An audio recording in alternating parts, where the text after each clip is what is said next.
नमस्कार, मी डॉक्टर भूषण शानबाग आणि तुम्ही ऐकत आहात माझी कथा एक होता परमेश्वर. मागच्या भागात आपण बघितलं की एरेयाला आघाडीवर ठेवून मंगलेशनं माहिष्मतीवर हल्ला करण्याला सुरुवात केली. पुढे काय झालं ऐकूया या भागात. तर नाशिकहून मंगलेश माहिष्मतीच्या दिशेला निघाला. त्याच्याबरोबर 20,000चं सैन्य होतं. आतापर्यंत बुद्धिराजाला माहिष्मती लढवायची तयारी करायला पुरेसा वेळ मिळाला होता. बुद्धिराज सुद्धा तयारीत होता. बुद्धिराज सैन्यात हत्तींची संख्या कमी होती, पण तरी त्याच्याकडे 200 हत्ती होते आणि 10,000 घोडेस्वार आणि 10,000 पायदळ. म्हणजेच मंगलेशच्या जवळजवळ तुल्यबळ सैन्य त्याच्याकडेही होतं. मात्र हत्तींना पुढे ठेवून बुद्धिराजचं बाकी सैन्य पाठी होतं. म्हणजेच हत्ती बुद्धिराजच्या आघाडीवर होते. मंगलेशने एरेयाला आघाडीवर ठेवलं होतं. बुद्धिराजच्या ताज्या दमाच्या सैन्याचा पहिला दणका एरेयावर बसला असता.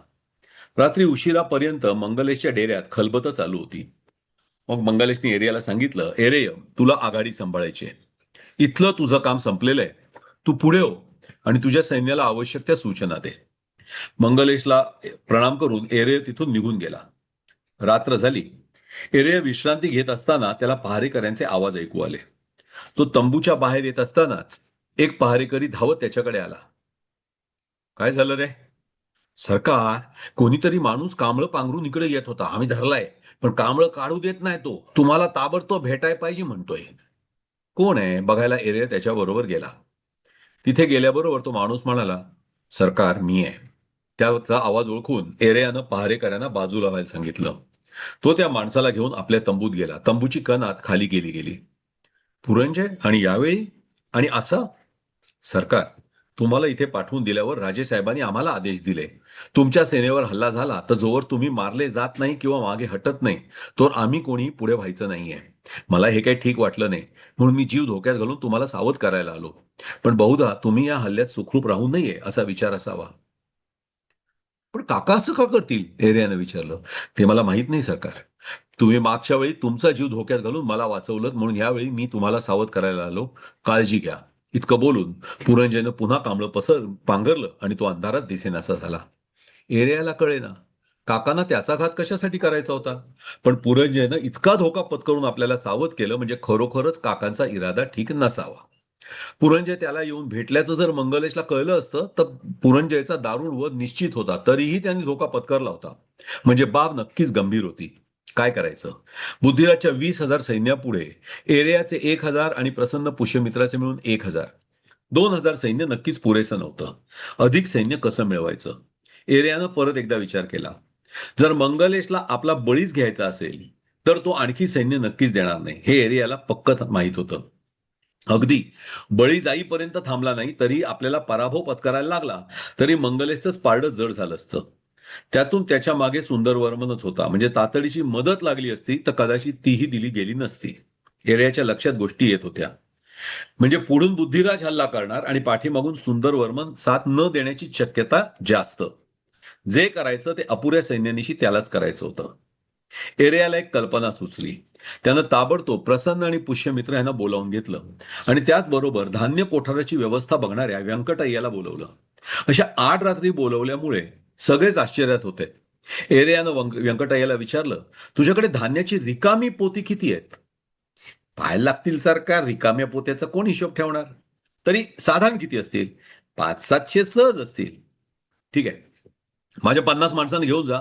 असतील तितकी रिकामी पोती आणि थोडं दोरखंड पाठवून द्या. प्रसन्न आणि पुष्यमित्र यांना काहीच कळेना. काय झालं कुमार? पुष्यमित्रानं विचारलं. हेरे हसला.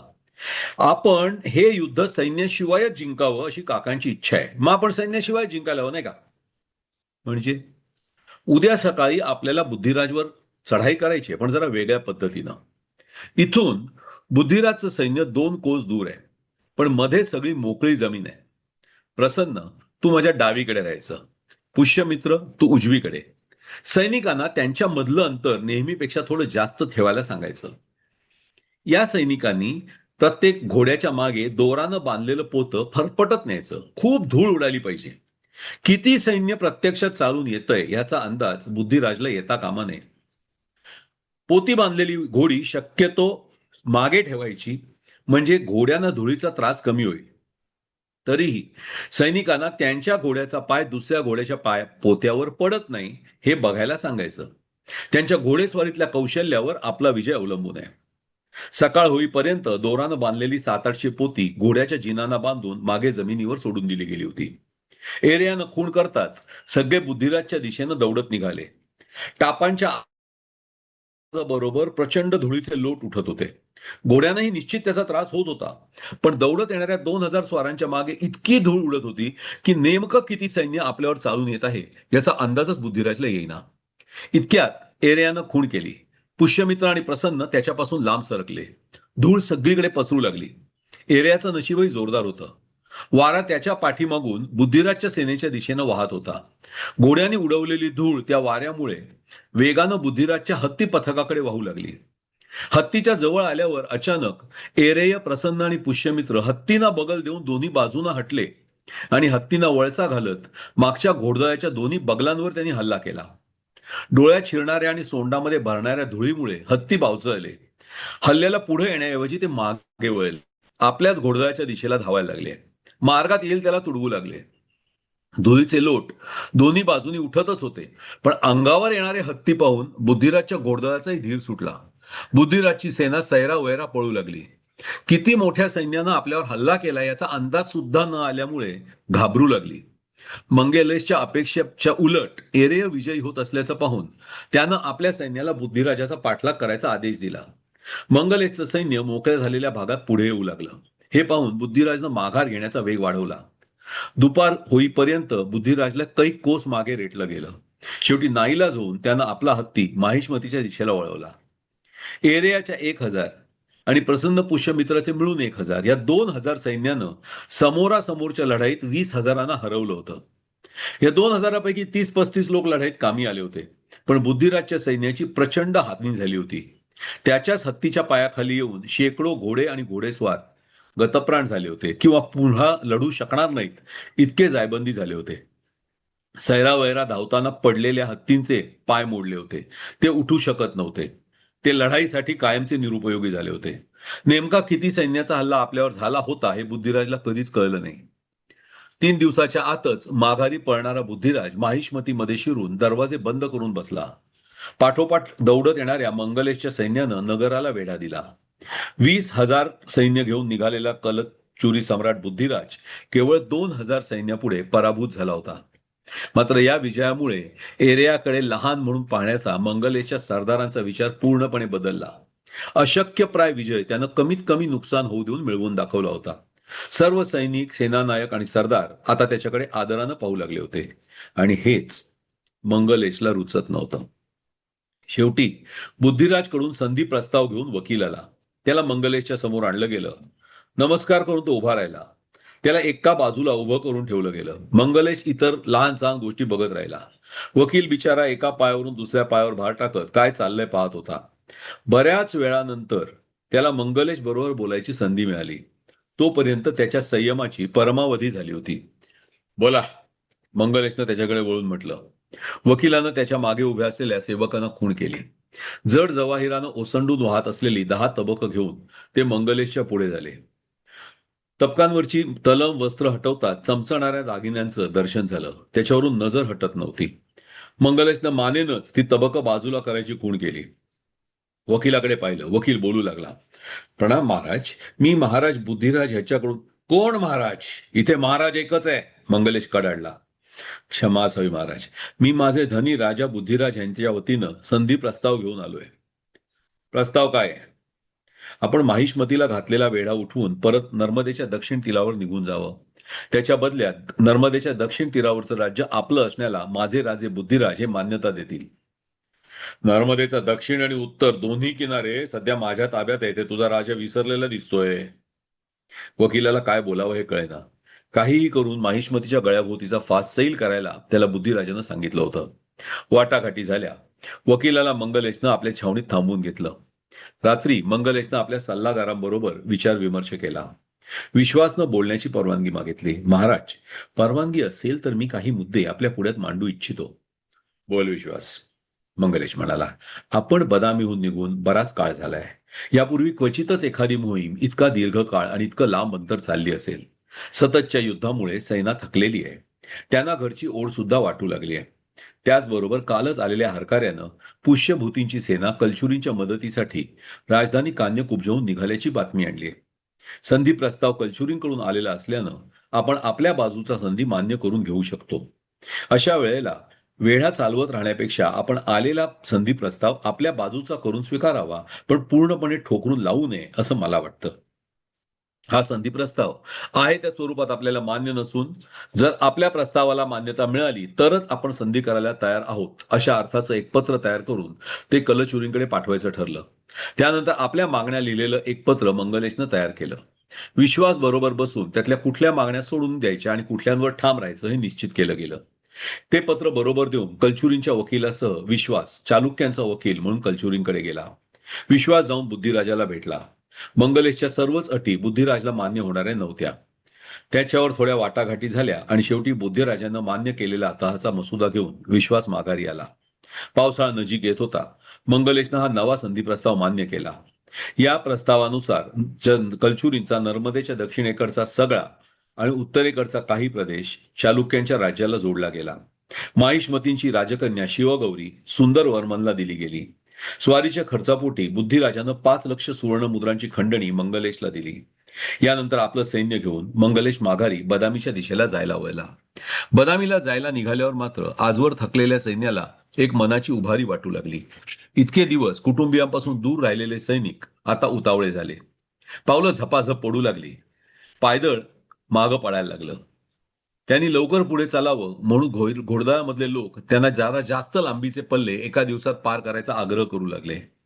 मंगलेशलाही घरची ओढ होतीच. निम्म्याहून अधिक परतीचा मार्ग पार पडल्यावर त्यानं घोडदळाला घेऊन आपण पुढे जायचा निर्णय घेतला.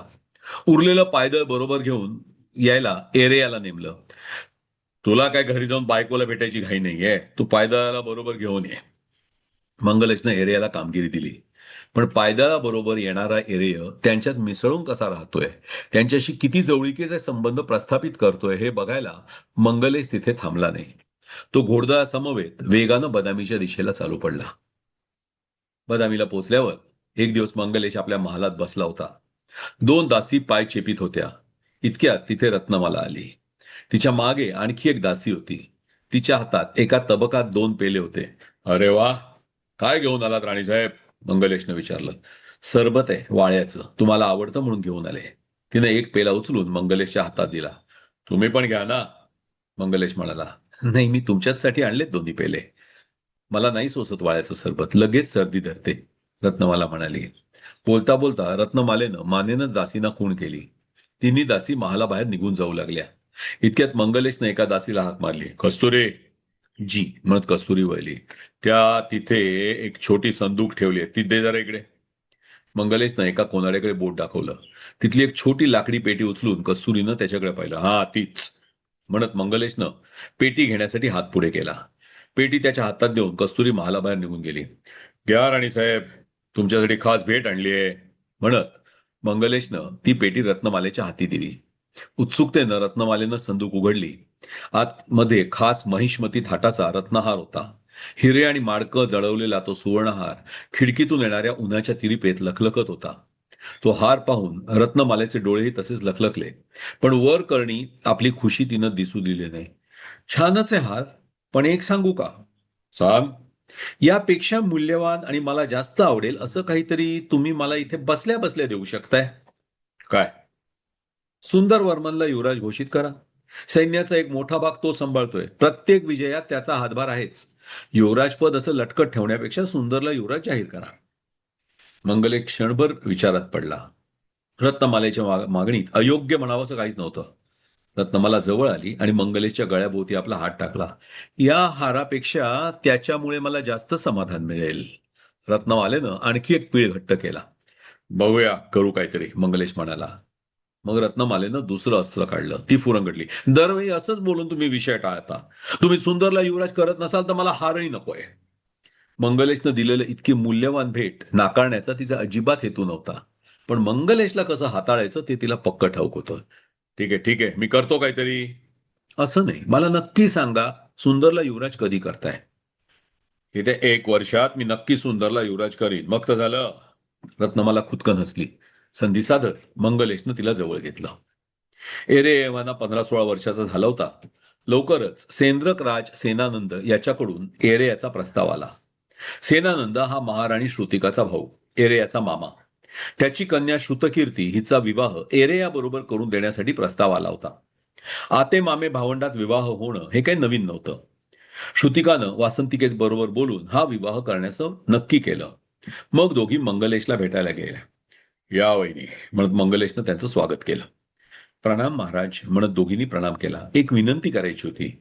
वहिनी, मी महाराज असलो तरी तो इतरांसाठी, तुमच्यासाठी मी तुमचा धाकटा धीर मंगलेशच आहे. तुम्ही हुकूम करायचा, विनंती नाही. भाऊजी, माझा भाऊ आणि सेंद्रकराज सेनानंद याची कन्या श्रुतकीर्ती हिच्या आणि एरे याच्या विवाहासाठी त्यांच्याकडून प्रस्ताव आलेला आहे. मुलगी नात्यातली आहे, घराणं माहितीतलं आहे, राजकुलातील असल्यानं तो प्रश्नही नाहीये. आम्हाला दोघींनाही प्रस्ताव मान्य आहे, पण घराण्यातला कर्ता पुरुष म्हणून तुमची परवानगी घ्यायची होती. मंगलेशनं क्षणभर विचार केला. मंजूर, अगदी मंजूर म्हणत हसत मंगलेशनं मान डोलावली. पण सध्या मी एका मोठ्या स्वारीवर जायला निघतोय. एरियाच्या शिवाय तर स्वारी होणं अशक्य आहे. आजकाल कधी कधी माझ्यापेक्षा तोच सैन्याला जास्त जवळचा वाटायला लागलाय की काय असं मला वाटायला लागलंय. स्वारीमध्ये वर्षभर तरी जाईल. वर्षभरानंतर आपण हा विवाह दणक्यात उडकून टाकू काय. मंगलेशचा होकार मिळाल्यामुळे आनंदित होऊन वासंतिका आणि श्रुतिका माघारी वळल्या. एरियाला हे कळताच तो खुश झाला. त्याच्या लग्नाची तयारी जरी वर्षभर बाकी असलं तरी मनोमन सुरू झाली. वासंतिका आणि श्रुतिका आपली नवी सून कधी येणार तिकडे डोळे लावून बसल्या होत्या. श्रुतिकानं आपल्या भावाला श्रुतकीर्तीशी लग्नाला होकार कळवला. सेंद्रकांच्या राज्यातही लग्नासाठी तयारी सुरू झाली.